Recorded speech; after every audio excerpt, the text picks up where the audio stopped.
Pressure.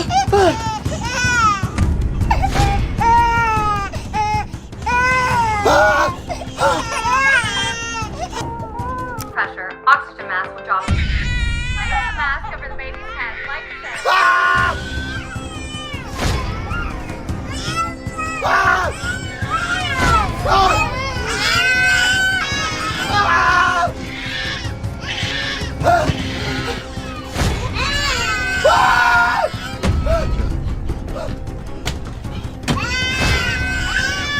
No!